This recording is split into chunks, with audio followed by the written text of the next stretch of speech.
Okay, we're back, restarting. So, because this is going on YouTube, I had to do my whole spiel again. Kineticist Playtest is going to be the next Pathfinder class coming out in summer 2023. Keep in mind this is a playtest, so everything is rough. Everything is rough and tumble. Everything is not strictly what it's going to appear in the final version. And I'll have thoughts on a couple things going along the way. I have a feeling I'm going to actually do some text submission for this, but yeah, we'll get into that as we go. I had to get my rhythm back because Steam effed everything up, and completely ruined the flow I had going. So I am going to have to now try to get the rhythm back, and it might be a little kludgy starting out here. Anyways, Kineticist. Here's the artwork, the sketch for Yoon. Same Kineticist from first edition, grown up a bit because of the rules for Pathfinder. Kineticist was a first edition class, and that gets into the first point here, which is it lists its key ability as Constitution, which it was in first edition. Now, in first edition, Constitution, it was important to the class because it had this burn effect where you would spend your health to boost the class, and it doesn't have that anymore. So Constitution, as its key ability, is kind of a tradition thing for the class right now, instead of it actually being, like, super important for the class, to me. And I think that's my first point here, is the key ability, I honestly think, should be something different. And not for any of the reasons other people might have. Like, it's not because of, like, attack rolls being one lower. If you focus on Constitution over Strength or Dex, it's not because of, like, adding Constitution on the damage as an idea is what I've seen floated around. That could be something that sort of makes this more meaningful. For me, it's that Constitution only affects Fortitude saves and nothing else. For Strength, Dex, Intelligence, Wisdom, and Charisma, they all affect skills. For Wisdom, it also affects Willpower. Dex, Reflexes, and your AC. Strength and Dex, attacks. Intelligence gives you more training with your skills. Constitution does give you HP, which is important, but it doesn't give anything else. It doesn't affect attack rolls, doesn't affect skill checks, only applies to Fortitude saves. And I think that the class's key ability actually should be Wisdom, because it is a primal class by its nature. It doesn't cast spells, but by nature it's a primal class. And I think if it had Wisdom as its key stat, that would solve that kind of problem with it, while also providing a valuable stat for, say, multi-classing prerequisite purposes, which Constitution affects none of that as well. So I think Constitution, while we're going to go through this document as if it were Constitution, I do think it should be a different stat. I don't know about having it be Strength or Dex. That's what some people are recommending. I don't know that it should be that. I think it should be Wisdom. But yeah, that's why I'm like, oh, I might actually participate in, like, the end of playtest survey and say something like that. Like, oh, you should try Wisdom as the key stat. So, anyways, on with the rest of the class. So you get 8 plus con mod hit points, which is pretty good. That's in the middle zone of hit point growth. You do not have 6 plus con. And if con is your key ability, you'll get a lot of hit points initially and per level. So, like, 11 or 12 hit points out of the gate on top of your ancestries. So you're trained in Perception, you have Expert, Fort, and Reflex, and you're trained in Will. You're trained in Nature, and you're trained in a number of additional skills equal to 3 plus your Int mod. That's all pretty standard stuff for this type of character. It is not a skill class, but it's also not a martial, and then it's not a spellcaster. It's kind of a pseudo spellcaster, and we'll get into that. And the attacks and defenses actually apply to this too. So you're only trained in simple weapons and unarmed attacks, and then only trained in light armor and unarmored defense. So you're not a martial, really. So you don't have martial weapons or medium armor. And like I said, we'll get into the scaling and everything a little later. So Class features. Oh, yeah, first. Again, my rhythm's all screwed up here. So, key terms. Impulse, Kinetic Aura, Overflow, Brutal. Impulse, any action, feat, etc. ability your character has that has the Impulse trait, you need to use the Gather Element ability, which we'll go over momentarily. This is kind of how the class's abilities are metered out for the purposes of balance. Sort of, you can think of it sort of like recharging the Mage's Spell Strike, but done before using certain abilities. Well, pretty much all your abilities. So you have to have Gather Element, you have to spend one action to do that, and then you have to do that, and then you can use your Impulse abilities. And then jumping down to Overflow, Overflow says when you use an Impulse ability that has the Overflow trait, it basically consumes the element you have gathered, and you have to gather element again to use your Impulse abilities again. So you have bigger abilities that do more things, and you have to spend your element you've gathered and then do that ability. Certain Overflow abilities have 3 actions, so you end up having a character where turn 1 you have to gather element, and then you can do an attack or 2, or whatever you need to do on turn 1. Then turn 2, you would say, burn your element with an Overflow ability, cast the big thing.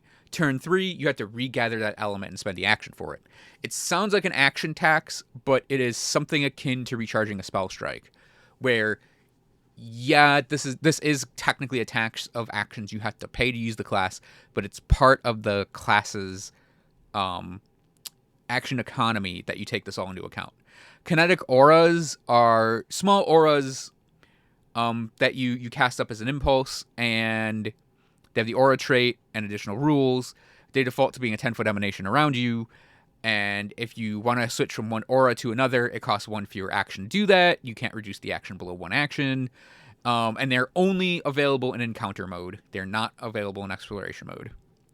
Lastly, Brutal is you make a ranged attack with the Brutal trait. It goes, it uses the strength modifier instead of dex for the attack roll. So it's the flip of finesse for melee.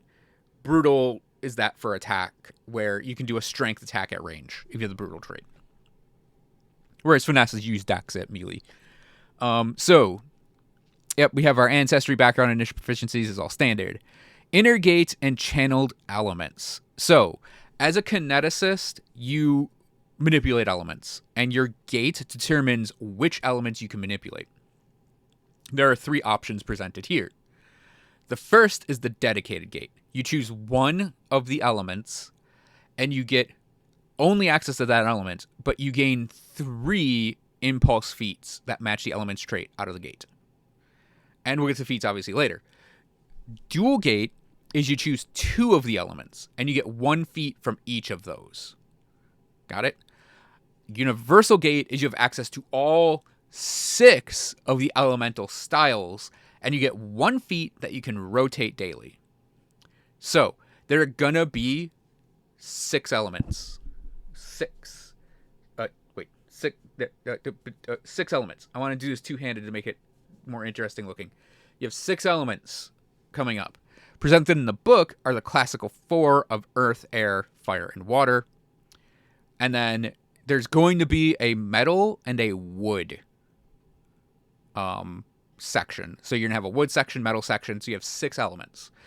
And presumably they have their own things they're good at, like the 4 presented here. And you could speculate on what they're going to be. Like, metal is probably going to have some more electricity-oriented things, and wood might have, like, bludgeoning and poisoning and stuff. Also, metal could probably get access to slashing, which is the other elements don't really have as much. But yeah, there's going to be 2 more elements. There's going to be a lot in this class for its feats and its, like, subclass thing you get. So yeah, you can select 1, 2, or all elements. I have a feeling that the all elements one is going to be tweaked because I think it might be overtly strong, but we'll see. So gather element is your basic thing you have to know how to do. Well, the first of your basic things you have to know how to do. It's a conjuration, kineticist, manipulate, primal. It's 1 action, and you gather element. So you gather an element, you spend this action, and you gather your element, you hold it, or you even use it in the environment where it would be And you can use it in environments where it wouldn't be possible. So you can use fire underwater, you can use earth in the air, etc., etc. Well, it says you can gather air and use it in a vacuum. So basically it's saying you can gather your chosen element wherever you need to gather it from. So you can use your abilities. This isn't going to be one of those things where it's like, oh, I'm in a water campaign and I wanted to play a fire guy or an air guy and I'm stuck underwater for a little bit. I can't access fire or air. I'm screwed. Did chat not appear on screen, Jin? Or Cino? So wait, I have to hang on a sec. I might have to refresh the thing. Refresh the thing. Because I'm looking at, yep. Hang on a tick. Because I was looking at the stream on OBS. Because I need to make sure I can have the text from the document on there. Chats. Refresh cache of current page. Refreshed. Cool. So, hey Sino. Yeah, so gather element, you basically are using this as your draw a weapon, but for elementals. Simply pulling fire from undersea vents. Yeah, I mean, you could come up with a reason for it. That's the RP reason, but they specifically list it in the rules, so you actually will have access to all of your abilities as you need them. So, elemental impulses. You need to use gather element to use your elemental impulses. And every kineticist knows the elemental blast. It is the basic impulse. So one action, you do your gestures or swings or whatever, and you unleash an elemental blast. It is an attack. Although interestingly, it doesn't have the attack tag, but it does say if you use a melee strike, you use your strength modifier. If you do range, you use your dex. The elemental blast, I mean, I'm just going to assume it is an attack because it inherits all of the traits and dice and bonuses that are applied to your unarmed attack. So if you have weapon proficiencies that boost you up to like expert that apply to your unarmed attack, which they all do, it applies to your elemental blast. If you have hand wraps of mighty blows with a +1 potency rune or a striking rune, all apply to your elemental blast as well. They have their own unique critical specializations, which you get at 5. And yeah, they're attacks. And each of them, for the 4 elements presented here. Oh, I thought that did piercing. Anyways, the elemental blasts are listed here. So air, you get a D4 slashing on it. If you do it in melee, it has the agile, air, finesse, reach, and versatile B traits. If you do it at range, it has agile, air, range increment of 120 feet, and versatile B. So you can do slashing or bludgeoning damage, and you can have it the attack roll scale off of dex or strength. For earth, it's a D8 of bludgeoning damage, and it has earth and forceful. So if you attack multiple times, you get bonus damage. And then for range, it has earth propulsive and range increment of 20 feet. So if you attack at range with an earth, with your earth gathered element, with elemental strike, you add half your strength to the attack. Fire is a d6 of fire damage. It has agile, finesse, and fire, so you can use strength or dex and melee. And at range, it has agile, fire, and range increment of 60 feet. And they're agile, so you can technically dual wield while doing it too, and not have as big a penalty. For water, it's a D8 bludgeoning, and it has sweep in melee. So you can hit, if you hit one creature and then an adjacent creature, you get a bonus to that second hit. And then its range increment is 30 feet. It doesn't do anything special at range.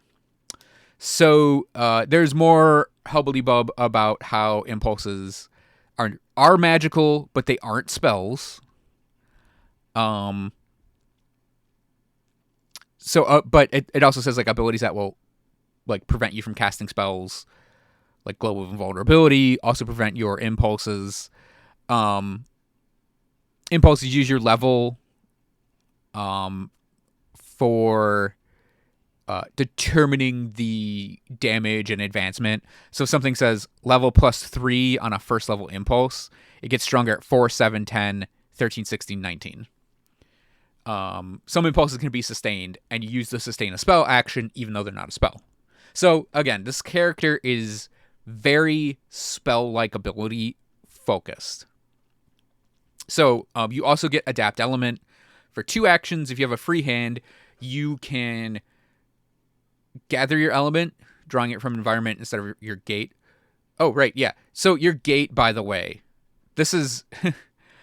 the reason it's a gate and the reason you can use gather element anywhere is because you're actually pulling it from the elemental plane. Adapt element is you're pulling it from around you. That was the reason you could use it. So you can move a portion of the element around a little bit. You can regulate the temperature if you have air, fire, or water. You can sculpt it if you have earth.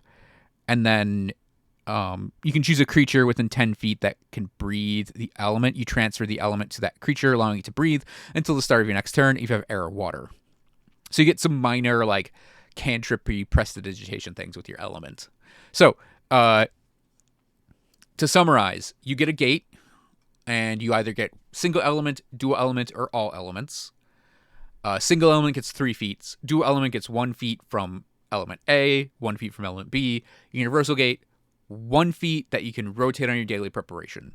First level feat. First level feat only here. You can gather element. You spend 1 action to gather the element. It doesn't actually do much on its own. It just enables you to use your abilities, and you have to do it in order to use your impulses, which include Elemental Blast, which is a basic attack using your element that uses the stats in this table. And then you have Adapt Element, so you can manipulate the element to a small degree in a non-combat capacity. So a basic start for an elementalist, and obviously you get your feat at first level.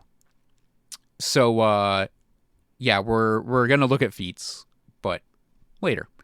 So second level, yeah, it's first level every even level, so it's a standard growth for your feats. Your skill feats at second level and every 2 levels thereafter. At third level, you get elemental resistance, where while you have your element gathered, you gain resistance equal to your level to damage from a source that has that trait. For example, if you had water gathered, you'd gain resistance to a strike from a water elemental or damage from hydraulic push. So yeah, you get some elemental resistance at third level, which is kind of an as you would expect thing. And you also have extract element at third level. So 1 action, this is not an impulse, so you can just use it even without gather element. You tug directly on the elemental nature of a creature to weaken it and take its power for your own. Choose an element you can channel and target a creature within 30 feet that has a trait matching that element or otherwise has the elemental nature. The creature must attempt a fortitude save against your DC or take 2d4 damage as you steal the elemental essence from its body. You know, I think I'm going to do one of... Yeah, we're going to do that. 'Cause I need to read that a little better too. If you critically succeed... Or no. It takes 1d4 damage as you steal elemental essence as well as these effects. So if it critically succeeds at that fortitude save, doesn't do anything. If it just succeeds at it, the creature takes half damage, and you gather element you choose. The element is tied directly to the material essence of the creature, so any kineticist abilities you use with that specific massive gathered element can affect that target, even if it would be normally immune, and the target takes a -1 circumstance penalty to its saves and ACs against it. If the target normally has resistance that would apply against one of your impulses, ignore that resistance. If it would normally be immune, it instead has resistance equal to its level to damage from that impulse. All these effects last as long as you have the element gathered from the creature. If they fail it, it's as success, but they take full damage. And if they critically fail it, it's as failure, but takes double damage. So this basically lets you... sort of a stopgap for dealing with elementals of your same type. So if you're a fire kineticist, you encounter a fire elemental, you have extract element, which lets you just pull that fire off of them and you weaken them towards your abilities. I think this is here just to allow you to fight elementals. And then, your level, every third level, it gains a d4 damage. So it's also a way to damage elementals. Third level, you get your general feats. You get Iron Will, so you have expert will saves, and you get your skill increases starting at 3rd. You get your ability boosts and ancestry feats at 5, but you also get Critical Element. This sounds way more useful than Crit Element does in Monster Hunter. So, a critical hit with your element truly exemplifies the fury of the elemental planes. You gain access to the critical specialization effects for elemental blasts with one element you choose when you gain this feature. So, if you choose air, stray gales move the target 5 feet in a direction of your choice. This is forced movement. No save on that. You just need to hit him with it. Earth. The earth calls your target to it. If the target's on the ground, it's knocked prone. If it's not on the ground, it descends up to 20 feet. You choose the distance. Fire. Flames leap hungrily at your target, dealing 1d6 persistent fire damage. You gain an item bonus to the fire damage equal to the blast's item bonus to attack rolls. So that could be like, if you have a +1 hand grabs mighty blows, that's a d6 +1 persistent damage. Water. Water sprays violently, dealing splash damage equal to the number of weapon damage dice of the blast of the same damage type. So you hit with the main damage and everything around it takes X damage, where X is your dice number of dice on your rolls. Like I said, if you have those striking runes on your hand wraps, they'll apply to your elemental blasts. This is on crit, so you get a free special type of crit. You only get it on one thing. So if you're a Universalist, you got to choose. Same thing with Duo, you got to choose. So Adapt Terrain is at 7. A growing connection to your inner gate lets you adapt an element with greater control and even create the element in limited quantities. You can use Adapt Element on a portion of the element within 30 feet of you of light bulk or lower. Add the following option to your Adapt Element action. Proliferate any element. You cause the element to spread. If this is an unoccupied square, it grows to fill that square. This might cause the square to become difficult terrain or hazardous terrain as determined by the GM. Hazardous terrain you create this way deals damage equal to half your level. You can use Proliferate to spread the element that is already fills square to another square. You can use Proliferate to spread an element that already fills a square to another square. Okay, whether an element is filled in the original square naturally or due to the ability previous. Okay, so that's, you can use it to, if you have a square of earth, you can make another square next to it. After you proliferate an element, it reacts to the environment naturally. Water, you proliferate into thin air, would splash back down, for example. And if you ran the water from a pool to dry land, it could form mud or a new channel in the soil, would evaporate normally over time. So you can create matter, but it does act normally after you're done making the square of it. So at 7th level, here's where we get, I think, is a typo. And that is, you get weapon specialization at the same time you get weapon expertise. So your weapon expertise is at 7, which is the same as the alchemist and the war priest. So you have a slower growth on your expertise, which is fine. I have seen people commenting that this is not at level 5. I think it's supposed to be at 7. I think it should stay at 7 because this class is not a martial. This class is a pseudo spellcaster, sort of like the alchemist does.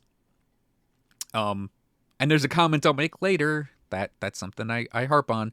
So you get your proficiency at 7. I think weapon specialization should be kicked to 9 if I'm thinking of this correctly. So I think the weapon specializations should be kicked back.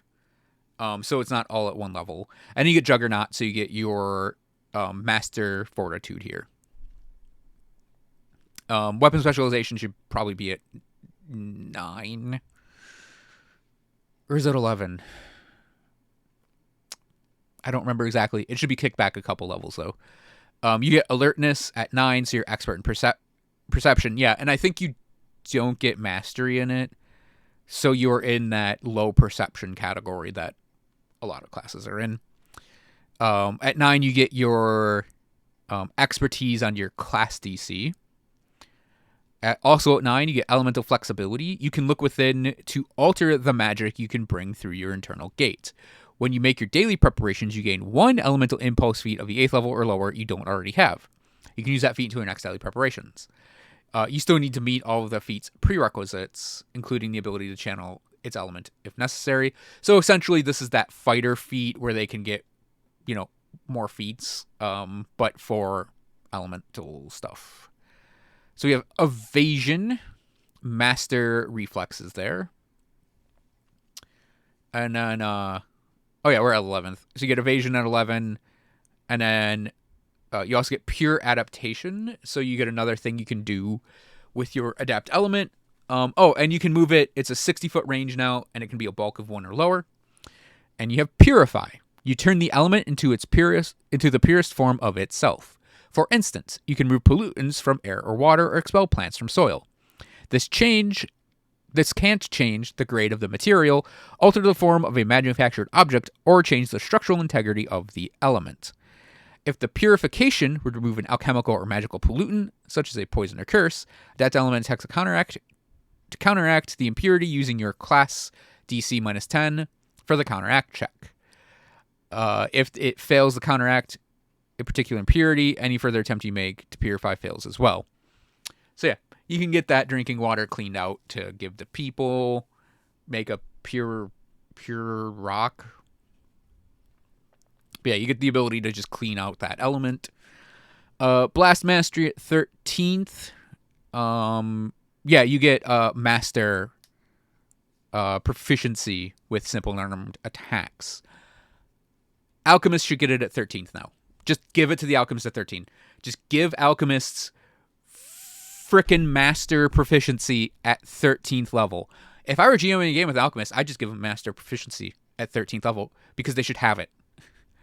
There's no excuse anymore. We have a pseudo spellcaster here that has a lot of abilities that probably are better than bombs, and they get to use their effing proficiency at Master at 13, and the Alchemist doesn't.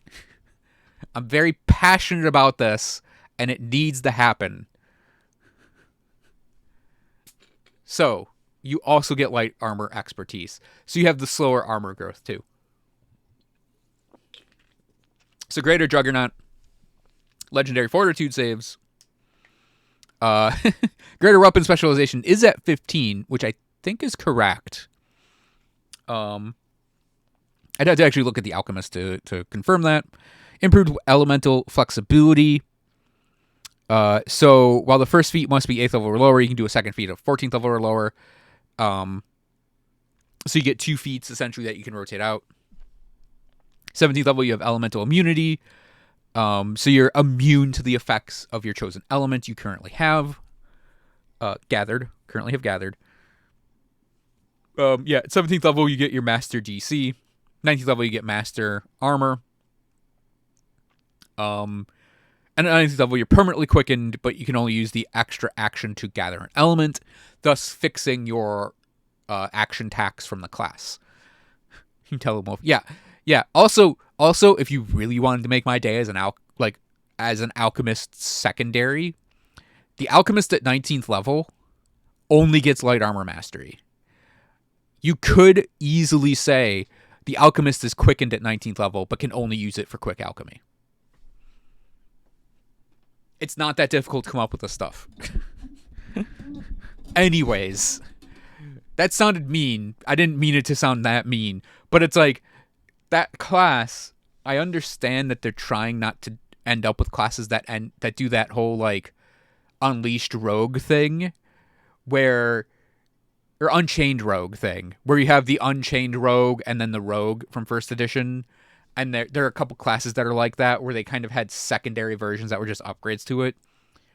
There needs to be an Unchained Alchemist already. I know we're getting that treasure vault that's going to have changes to the Alchemist and how it works, either through just straight up new items or actual changes to the class. But I legitimately think in that book, 13th level should be a mastery for your alchemical arms.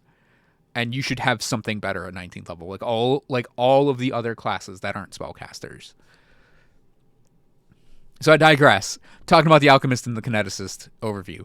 So the class overview, I think, is actually fine with how it's set up. I think it should have its expertise should be at 7. its mastery should be at 13. It does only get master in its DC, which is fine, because that's pretty standard for most classes. And it has its armor mastery kicked into the back half of the class, which is also fine. Because remember, this class is not a martial. It is effectively, it's a spellcaster of a type. It's a supernatural spellcaster, not a spell slot spellcaster. I actually think Gather Element is fine the way it is. It should be the way the class meters out its actions in the same way the Magus is metered out with its spell strikes. It's just metered out differently. And I'll get to a really good example as to why you should have it this way later on. Well, at least an example I think is really good, and I could be wrong about, but yeah, I do think it should be like this approach where I have to, if I do something big, there has to be some type of cost back, because that's an established thing that happens with like the Magus. This character though is not the Magus. It does different things and has a different role. So feats, I have 40 minutes to get through all of the feats, and there are 5 sections of them. So it's like what am I gonna do? Cock my forearms, just ready to go. All right, so just cock my vocal cords. Let's go. Elemental Familiar is a small creature made out of elemental matter that springs forth from your inner gate. You get a familiar, and it's an elemental familiar. Follows all of the standard rules of a familiar, but it has some traits that are different. It's immune to bleed, paralyzed, poison, sleep, and the element matching its trait. It uses its constitution modifier to determine its perception, acrobatics, and stealth modifiers. Otherwise, it looks like it's a normal familiar, but you have the option of getting a familiar. There might be feats about that later, I don't remember. All right, so elemental, or there might be feats added in on top of that later, I should say, like an improved familiar that's elemental focused. So elemental weapon. You can shape the element, elemental matter, or energy that comes from your inner gate into a deadly weapon. When you gather an element, you can shape that element into the form of a weapon you wield in the hand you use to gather. When you select this feat, choose one element you can channel and one type of weapon, which is the form and substance of the weapon you channel. So if you're a universalist, you still have to pick one element, and then you pick your one weapon, and you get that. So the weapon must be a one-handed, simple, or martial weapon. It must be common, or you must otherwise have access to it. The weapon's damage type changes to match the type of your chosen element's elemental blast, and can't be changed using the versatile traits, modular traits, or similar methods. Strikes with the elemental weapon, use your proficiency with elemental blasts. You can change your selections with 1 day of retraining. The weapon is still the gathered element and can be used for impulses. It's expended for overflows, and so on. It can be used for elemental blasts or standard strikes, provided they're melee blasts or strikes. You can choose a melee weapon, or ranged blast for strikes. You can choose with a ranged weapon. Wait, does it say? It has to be a melee weapon, right? One-handed, simple or martial weapon. So it can be a hand crossbow? Interesting. If the weapon leaves your hand, such as a thrown weapon, the element is expended. If you choose a ranged weapon that uses ammunition, you must still reload the weapon using the normal number of actions, though the only type of ammunition you can use with the weapon is elemental ammunition forged in your inner gate. Special, you can choose this feat again. If you do, you can choose a new weapon you can create with your gather element. If you can channel more than one element, you can choose a different element for this new weapon. So yeah, that's kind of neat. You can get like a different maybe dice roll correct. Different traits on your gather element if you do a different weapon. You can get a hand crossbow, which is kind of neat. But yeah, it's a pretty interesting little go at creating a weapon out of your element. We'll see how effective it is when people get builds for it. So, Flexible Blasts. Whatever your physical prowess is, you can adapt your blast to suit it. You can give any elemental blast you make the Finesse trait, allowing you to use Dexterity for its attack roll, and you can give any ranged elemental blast you make the Brutal trait, allowing you to use Strength for its attack roll. So that's pretty nice, actually. It lets you do... It basically says you can go straight Strength or Dex, whichever one you want, with your elemental blasts, and you won't get penalized for it if you take this feat. So we have a second level feat, Kinetic Activation. Rather than incantations or gestures, you can use your inner gate to directly unlock the potential of elementally empowered magic items. You can activate magic items that require you to be able to cast the spell, provided you activate them to cast the spell with the same elemental nature as the elements you can channel. For example, if you could channel fire, you can activate a scroll of Fireball. This I really like. I really like it because it does open up options. There aren't a lot of, like, well, actually there are a lot of, like, superstellar elemental spells.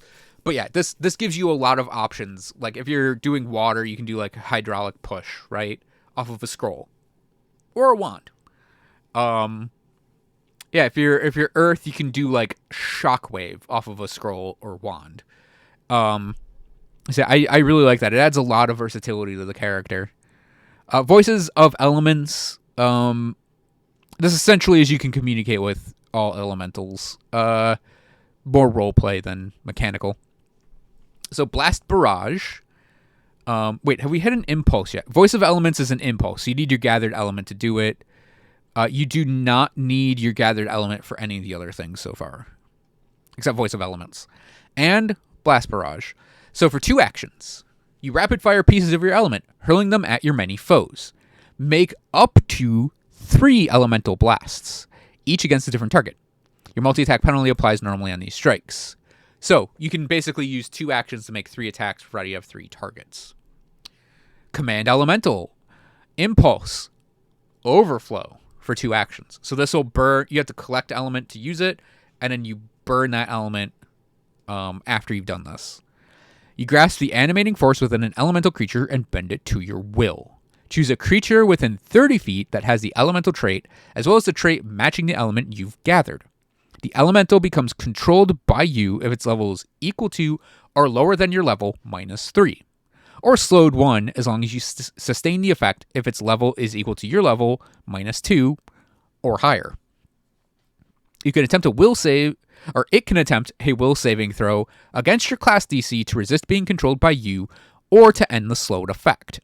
If the target is already under someone else's command, it can't be slowed by this ability, and the controlling creature also receives a saving throw with the elemental using the better result.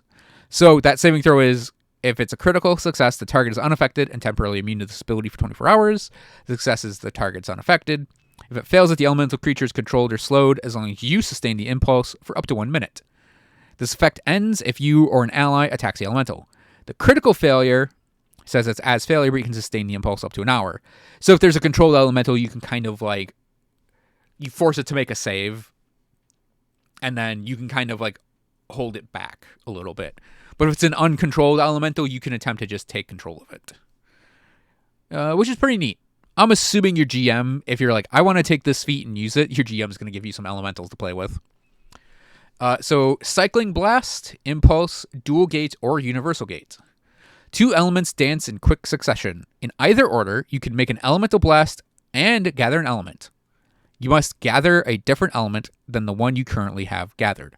So yeah, this is your Dualgate, Universalgate thing that sort of makes it a little easier for you to do your element switching. So you can spend 1 action, switch your element, and immediately blast with it for 1 action.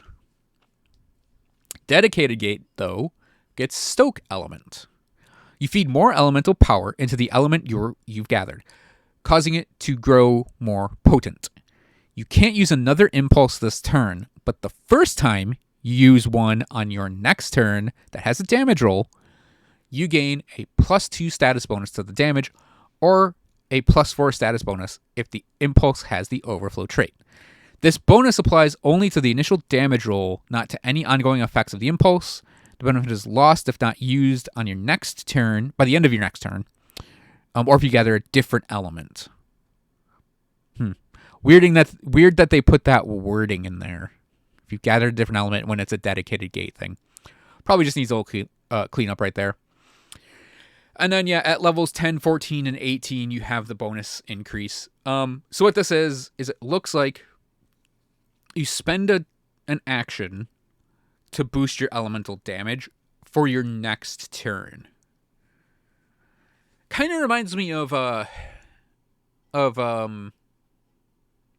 Arcane Cascade. But Arcane Cascade is just flat damage that happens whenever you damage.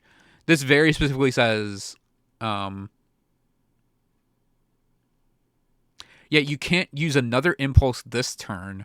The first time you use one on your next turn that has Okay, I know exactly how I would do this. So, turn 1, gather element, right? Elemental blast something, stoke element. That's how I would do that. It seems that this is one of those third action things where you can like range out 2 elemental attacks, and then you don't want to do the third out of -10, stoke element, and build up the damage for next turn. So aura shaping, you need at least 1 kinetic aura impulse, which we haven't encountered any of those because they're all in the other elements. So you exercise fine control over the shape and size of your kinetic aura. Excuse me. When you use a kinetic aura impulse, you can choose to make it a 15-foot emanation or 20-foot emanation. Furthermore, you can designate a number of creatures equal to your Constitution modifier, minimum 1. These creatures are either immune to the benefits of your kinetic aura or immune to its damage and drawbacks.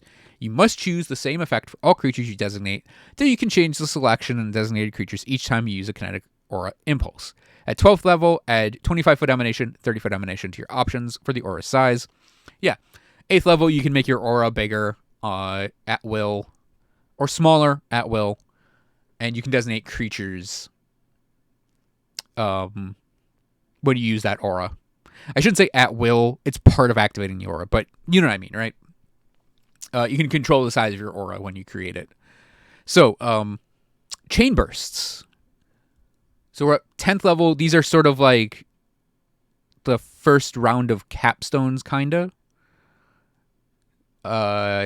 So there is Deconstruct Element for Dedicated Gate, Fusion Blast for Dualgate, and Gather Amalgamation for Universalgate as well.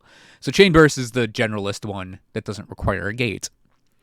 The elemental matter in your blast keeps reconstituting itself to travel onward, no matter how many bodies it collides with. Make a ranged elemental blast within the blast's first range increment. If it hits, attempt a new ranged elemental blast from the target against a different creature that's within the first increment range of the creature that was hit, using the same multiple attack penalty as the first hit. You can keep chaining the blast in this way each time you hit to a maximum of 5 blasts. You can't target the same creature more than once per use of chain blasts. Each strike counts towards your map. Penalty doesn't increase till after you made all strikes. That's actually pretty neat. 2 actions, you can basically chain up to 5 on a single hit. Potentially a good amount of spread out damage there. And yeah, it spreads based on the creature you hit. So you had to go first range increment, but it's range increment from that creature to that creature to that. So you can actually have like creatures way in the back get nailed by this. So that's a pretty neat bit of blasting there. So Dedicated Gate has a reaction called Deconstruct Element. Once per 10 minutes. The trigger, you're targeted by an effect that has the trait matching the element you can channel. Your absolute dedication to a single element lets you attempt to gain control over it, even when the element is in the service of another. You attempt to counteract the effect. If you successfully counteract the effect and have a hand free, you can choose to catch some of the attack, allowing you to immediately gather elements as part of the reaction. Yeah, little counter spell for elemental effects that gives you a tiny benefit. Probably really circumstantial given you got one element, but hey, that's another one of those, the GM would probably help you along with this one if you bring it up type of thing. So Fusion Blast, Dualgate, you have a free hand.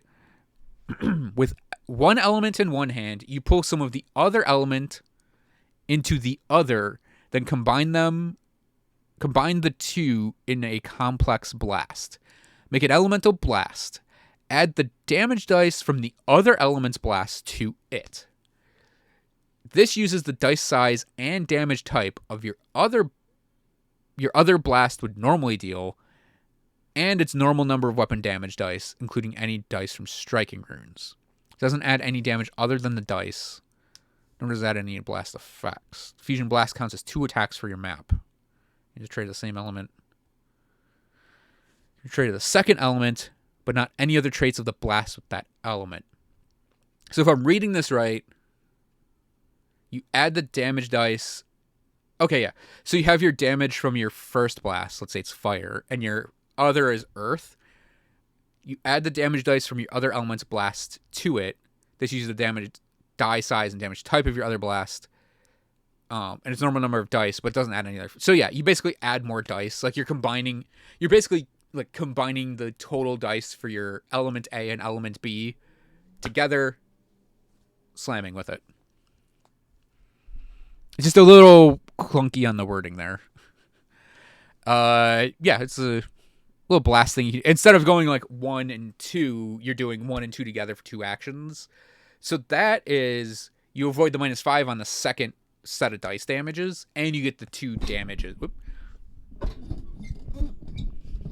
And you get the 2 damages stacked on top of each other. Hey, Pikachu-san. Alright, so Gather Amalgamation is 2 actions, Universalgate. Your inner gate briefly divides itself into 4 smaller channels, allowing you to gather a small bit of every element. You gather all 4 elements of air, earth, fire, and water, and the same effects and restrictions as gather elements, except your hand either holds an amalgamation of all 4 elements or directs them to orbit your body. Since the elemental amalgamation contains all 4 elements, you can use it for any impulse. However, the small amount of each element means using any impulse will cause that element to dissipate from the amalgamation, not just overflow impulses. For instance, if you use the water dance impulse, then launch an elemental blast of air, which would cause water and air to dissipate, leaving you with earth and fire, you could use it on another turn.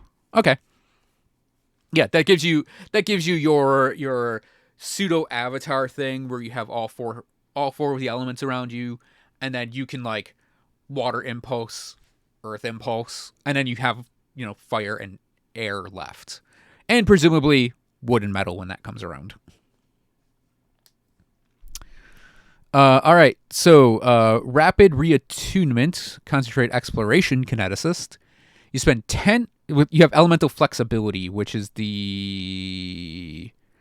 Elemental Flexibility. Oh, right, that gives you your free Elemental. That's your 1 impulse feat of 8th level or lower. You can spend 10 minutes realigning your elemental connections in the elemental trance. In an elemental trance. Swap out 1 feat you have due to elemental flexibility, replacing with another eligible feat. Okay, 10-minute swap on that feat. Can only do it once per day. Flowing Kinetics, ability to channel air, fire, or water. The loose and adaptable elements that flow through your inner gate let you move and adapt. When you use an impulse that has the air, fire, or water trait, and it takes at least 2 actions, you can either step or stride up to half your speed. You can do this either before or after the other effects of the impulse. You can burrow, climb, fly, or swim up to half your speed instead of striding if you have the corresponding movement type. That's neat. Lets you kind of move around a little bit more. And then we have Steadfast Kinetics, which is the earth one. Stability and strength felt when channeling a solid element leaves your body reinforced and ready to weather anything. When you use an impulse that has the earth trait, and it takes at least 2 actions, you get a +1 status bonus to AC and Fortitude saves until starting next turn. Okay. Let's Earth be a little more defensive. A little late in the game to get this, though, for Earth, but we'll get to Earth stuff later. Allows you to move around with the other elements. Summary of what we've done up until now. Let me hit up this last set of feats, and I'll do a quick summary, Pikachu song. So, 16th level, Effortless Impulse is a free action. Your turn begins. A steady trickle a steady trickle. A steady trickle from your inner gate maintains one of your impulses. You immediately gain the effects of the sustain the spell action, which you must use to extend the duration of one of your active impulses. Okay, free sustain the spell is not bad. Imperius Aura is a free action. You need to have 2 Kinetic Aura impulses. The trigger is your turn begins, and you have a Kinetic Aura active. Your glowing majestic aura marks you as a true child of the elements. Change your Kinetic Aura by using a different Kinetic Aura. So yeah, a free action to switch your auras. Again, these two are probably like you have the build together with them, and you just need that little bit of utility. Maelstrom Blast. It's an overflow. You detonate your gathered element in truly staggering number of elemental blasts. Choose one. Make a melee blast against each enemy in the blast's melee reach, or make a ranged element blast against each enemy in a cone, the length of your blast's first range increment. Each attack counts towards your map. But okay, that is the typically it's at 18. It's like the Death Blossom ability where you just attack everything near you. But for it's whirlwind. It's a whirlwind or a big ass cone. Nourishing Gate. You can sustain yourself on a single drop of elemental dew or the slightest spark from the plane of fire. You get a +2 status bonus to saving throws against poison, sleep, and effects that would make you paralyzed. You don't need to breathe, eat, or sleep, though you must take a full night's rest every 24 hours to be able to make your daily preparations. During this time, you remain awake and alert, but must spend the time meditating or attuning your inner gate rather than engaging in complex activities. Each kineticist attunes in their own way. Okay, that's actually a pretty cool roleplay one. You don't need to breathe, eat, or sleep anymore because you're so attuned with another plane that it just powers your body. Incidentally, Magneto in the last issue of X-Men Red, spoiler alert, had his heart ripped out during a fight, and he got back up due to controlling the metal in his own blood. Anyways, level 20, we have Flawless Element. You perfected the control over one element. Choose an element. Any impulses of that element. Use normally to take 3 actions, only take 2. You can only use 1 overflow impulse per round as normal. That's something to mention too. You can only do 1 overflow per round, if that is an issue. And an Omnikinesis is 1 action, and you have improved elemental flexibility. You can realign your inner gate with a thought, replace one of the feats you have from elemental flexibility with another. So yeah, you can basically choose to get any feat from your elemental flexibility as a single action. You can do it as many times as you want. Mm-hmm.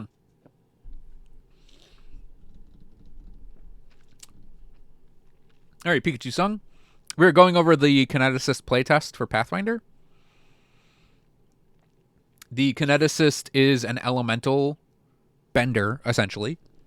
They're a pseudo spellcaster. They don't have a spell list, but they have a bunch of abilities that kind of do things spells do, but it's more supernaturally generated. Even though supernatural... Steam, are you done yet? Wow. Wow, diddly, wow. Anyways, you guys actually couldn't see the bar filling up, but sure is taking its time reading those files. Anyways,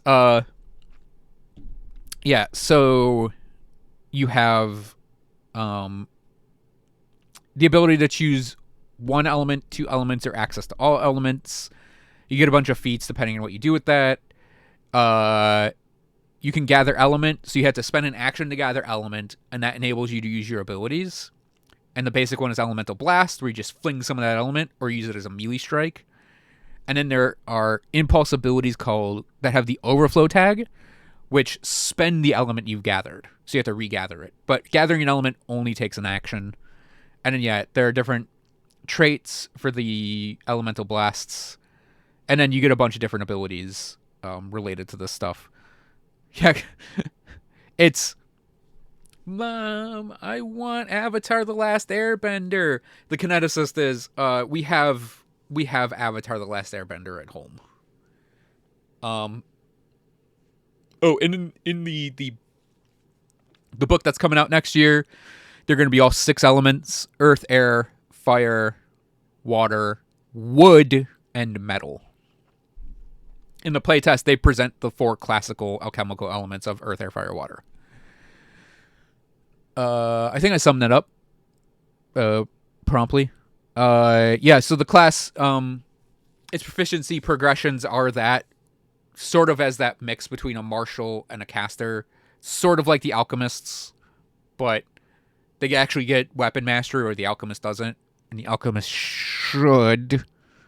But yeah, we're going over feats, and we just went over the general feats, and now we're going to go over air, earth, fire, water in that order, because I believe it's alphabetical. So, air, we have air boomerang. Okay, these are first level. So, aerial boomerang. 2 actions. You create a blade of shearing wind that races away from you in a 60-foot line. Each creature in the area takes 2d4 slashing damage with a basic reflex save against your class DC. In the final square of the line, the boomerang whirls in place. Any creature that ends its turn in that square has to save against the damage. At the start of your next turn, the boomerang returns in a line from its square to your location, with the same effect as the initial line. The boomerang doesn't have a line effect to you at the time, it disperses instead. That's pretty neat, actually. And then it scales every 2 levels, you get another d4. That's actually really cool, because it just is out there. So you can go and like throw that out, right? You gather your element, throw out your air boomerang, and then you can go and start doing other things on your next turn, and it just comes whirling back to you. So you could probably set up some good blasting with it. It's only d4s, but I think that's just to keep it fair. Air cushion, it's a reaction. A creature within 60 feet is falling. Gentle currents of air flow upward to slow the creature's fall. The target falls slowly to 60 feet per round. Cushion ends when the target reaches the ground, and the creature takes no fall damage at all. The cushion expires if the creature doesn't reach the ground within a minute, but any distance it fell during that minute doesn't count for any damage. The creature would take fall. You can't use air cushion again until you have one in effect. At 8th level, the creature can be within 120 feet, and there's no restriction on the number of air cushions you can create at the time. That's pretty cool. That's a pretty good bit of utility. That's Featherfall on reaction. Oh, this is an overflow. I had to remember to point this out. This air cushion is just an impulse. So you just need to have your element gathered, and then you can do it as many times as you can do reactions, especially at 8th level when you can just do it to everything that's falling. Aerial boomerang's an overflow. So you have to gather, and then you throw it out, and next turn you have to gather again. Which is fair. Fair winds is 2 actions. It's one of our kinetic auras. It's the first one we're looking at. Winds swirling around you provide a tailwind to speed you and your allies, and a headwind to harry your foes. Squares in the aura are difficult terrain for your enemies. You gain a plus 5-foot status bonus to your land speed. Any of your allies that start their turn in the aura gain a plus 10-foot status bonus to their land speeds until the end of their turn. Excuse me. These bonuses also apply to fly speeds for creatures that have them. That's potentially really good, because that's like Longstrider as an aura for your allies.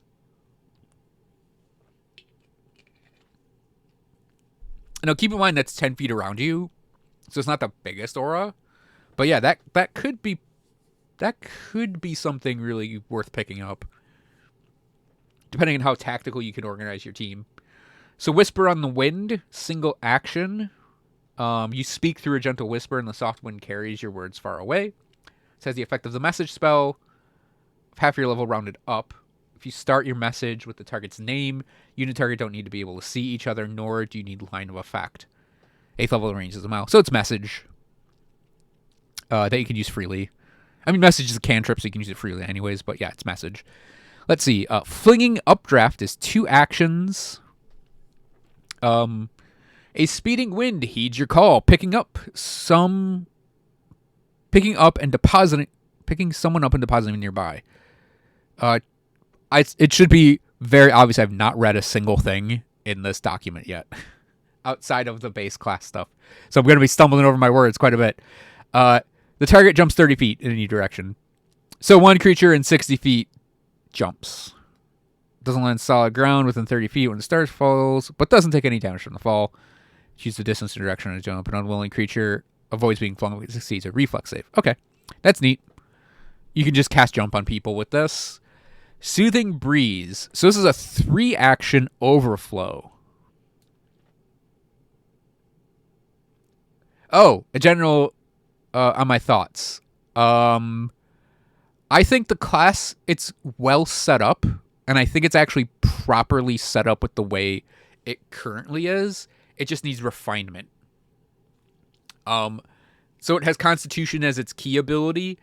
I think it should be Wisdom, but I haven't seen anyone comment on that. I've seen people say make it Strength or Dex, but I think it should be Wisdom. I like that actually you have to gather element to use your elemental abilities, and that it's spent as a resource for certain things, like Soothing Breeze here. It's sort of like the Magus' Spell Strike, but the Magus' Spell Strike, you can Spell Strike immediately, then it recharges. This is, I charge up, then use my abilities. And I'm not at it yet, but I'm going to point out something, I think here, that unlike spells, these abilities have no use count on them. They only require that you have gathered your element. Now, something like Soothing Breeze, which says, a gentle, refreshing breeze ripples through the air in a 20-foot burst with 3 effects. The breeze extinguishes all small non-magical fires, dispersing fog and smoke, and blows objects of negligible bulk around. It says 3 effects when there are 2 listed. Each living creature in the area regains 3d4 hit points and is temporarily immune to regaining HP from Soothing Breeze for 10 minutes. Then every 2 levels, it increases the healing by a d4. So, effectively with Soothing Breeze here, you have to gather your element. So you can't use it the turn you've gathered your element. But you can gather element, then use elemental strikes twice. Turn 2 rolls around. You can Soothing Breeze. This is a terrible example of this because it has a 10-minute immunity on it. But hear me out. Soothing Breeze in 1 20-foot area. Next turn, gather your element, do 2 strikes, do 2 wind-bending strikes, turn around and Soothing Breeze another area. Next turn, gather your element, 2 strikes, or strike and move, whatever. Soothing Breeze in a 3rd area on your next turn. So you can kind of see where, you kind of need that gather element in there. So it's not just, I've gathered my element, Soothing Breeze, Soothing Breeze, Soothing Breeze, and you just create an area where everything is getting healed, right?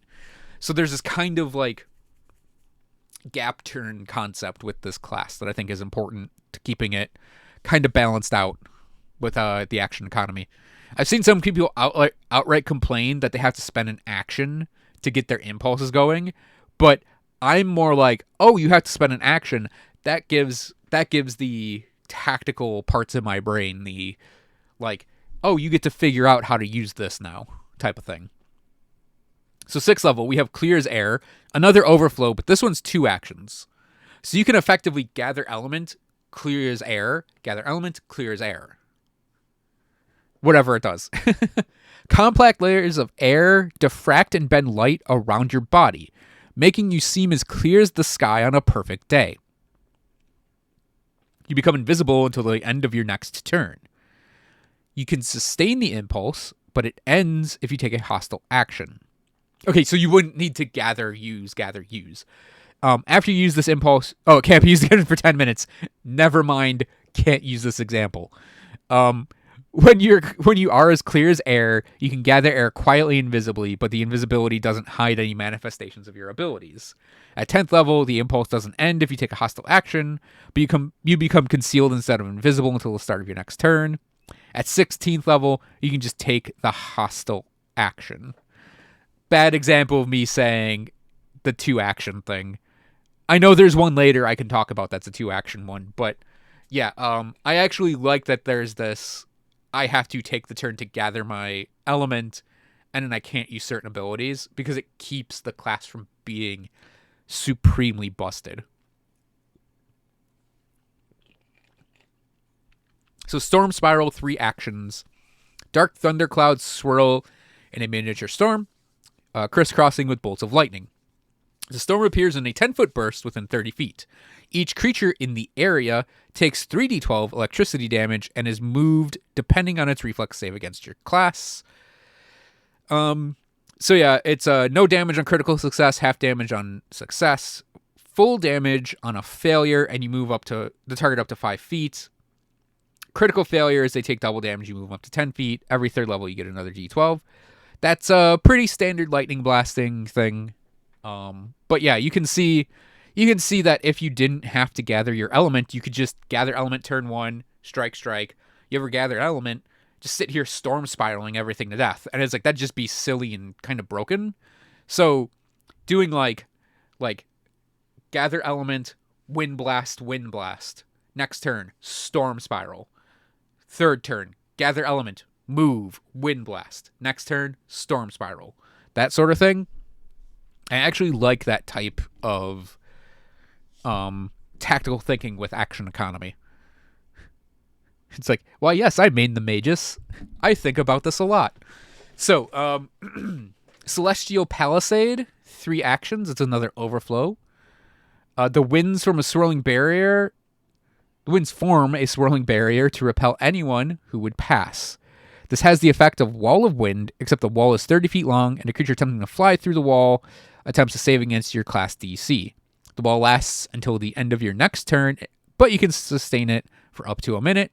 Using Celestial Palisade again ends the previous one you created. And every level, the wall's length is increased by 5 feet. By the way, that is, I think, it's level +1. That's got to be on top, like, every level from here on out, right? After 8, I think.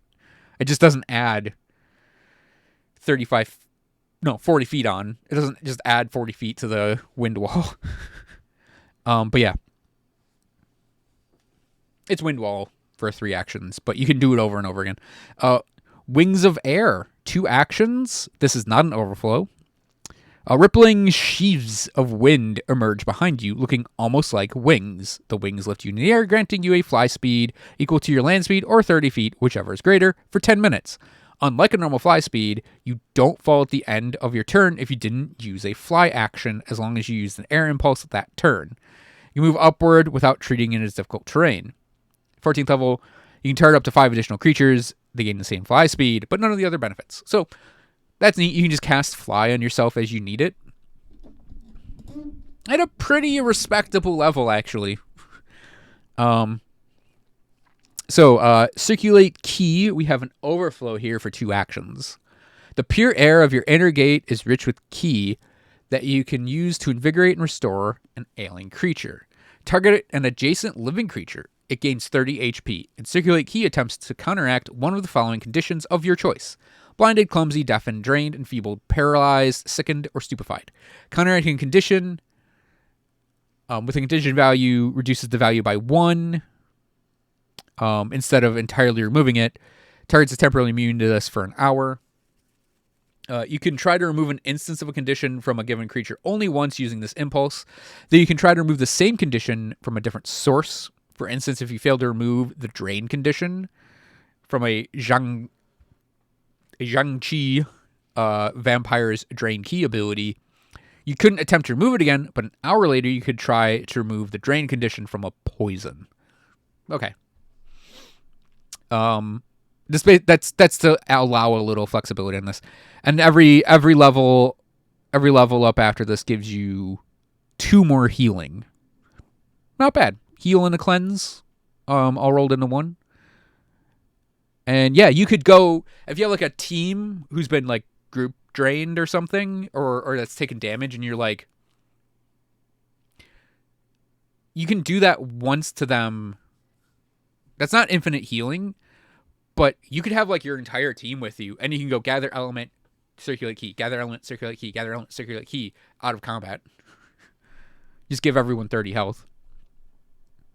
So, Wiles on the Wind. Speaking Lies. Okay. So, Speaking Lies, you let them loose upon a drifting wind. You create an auditory illusion that comes from a square within 120 feet. As loud as 4 normal humans talking. The sound can be intricate, including speech and music, though the geo might require you to attempt to check. I know the language to be convincing. Make each creature in 20-foot illusion make a will save against DC on a failure. It's fascinated for a round or 2 rounds on a critical failure. This is a mental effect. Temporarily immune to an hour. Okay. A little auditory illusion there to fascinate. Not an overflow, so you can effectively keep doing it. Body of air. 2 actions. This is an overflow. Polymorph effect. Letting your gathered air consume you disperses your body, leaving only a cloud of living vapor. This is the same effect as the gaseous form spell, but grants you resistance 10. This lasts until the end of your next turn, but you can sustain the form. Nice. Ferocious Cyclone is 2 actions. Impulse Overload. Intense winds swirl and compress in your hands. Then you burst out in a narrow but powerful tornado. Each creature in a 10-foot wide, 60-foot line takes 7d10 bludgeoning damage with a reflex save against your class DC. And fairly standard stuff with a push effect. So yeah, there's that. Actually, this would be an example of a 2-action overflow where you can make it 3 actions on your turn because you can gather element, Ferocious Cyclone. Gather element, Ferocious Cyclone. Gather element, Ferocious Cyclone. There's nothing that says you can't keep redoing it. You just have to gather element to use it. Yeah, so some of the higher up abilities, the more capstone-y things, have awesome names, like the Infinite Expanse of Bluest Heaven. So 3 actions, we have an overflow. A sphere of distorted air creates an illusion of a limitless expanse of impossibly blue sky. All within feel the overwhelming sensation of falling forever. The vision appears in a 10-foot burst within 60 feet. Each creature in the area must attempt a will save against your class DC. A creature that has the air trait gets a result of 1 degree of success better than it rolls. The illusion lasts until the end of your next turn, but you can sustain it. The illusion has no effect on creatures that weren't in the area when you use the impulse. And the effect of the illusion ends for a creature as soon as it leaves the area or the impulse ends, and the creature becomes temporarily immune for 10 minutes. Using Infinite Expanse of Bluest Heaven again ends any previous you create. So yeah, if you do another one, it just ends the previous one. But yeah, there is a will save in here. On critical success, creatures are affected. Even on a success, they're flat-footed, which isn't that bad. I mean, this is still level 18, but not bad. If they fail it, they're flat-footed. They're fleeing from the illusion in the sky, but they're also disoriented. Anytime it uses an action to attempt to flee, it must succeed a DC 11 flat check or flee to a space that's still within the illusion. A GM determines where the creature ends up, but they can't have it stay stationary if it's able to move. That's pretty fun, actually. And remember, gather your element, strike, move. Next turn, Infinite Expanse of Blue Heaven on group 1. Next turn, gather your element, strike. Turn 4, Infinite Expanse of Blue Heaven, those creatures you don't care about anymore. Infinite Expanse of Blue Heaven, another group. Next turn, gather element, strike, move, that sort of thing. So you can use these a lot. I don't know how practical that is, but also remember you're gaining this whole set of feats. So you have to gather element to use a lot of these over and over again, but it keeps you metered out. And then we have a Crown of Tempest Fury. It is an overflow. So you reach out to find a devastating thunderstorm in the plane of air and make yourself one with it, placing a crown of lightning upon your brow. Sparks flash in your eyes, and lightning strikes continuously in the air around you as winds howl and lift you. Any creature that enters your kinetic aura or ends its turn there takes 2d10 electricity damage. If you don't have a fly speed, you gain a 20-foot fly speed. If you have Wings of Air Impulse, you instead gain that fly speed, and the extra bonuses. You gain a plus 10 status bonus to all your speeds. If you use the Air Elemental Blast, that deals an additional 1d12 lightning damage. Electricity damage. So yeah, little capstone there. That's kind of a body of lightning storm thing, which is pretty neat. So John is gonna... The intention is to have John join me at 6:30, which is right now. And we still have Earth, Fire, and Water to go through.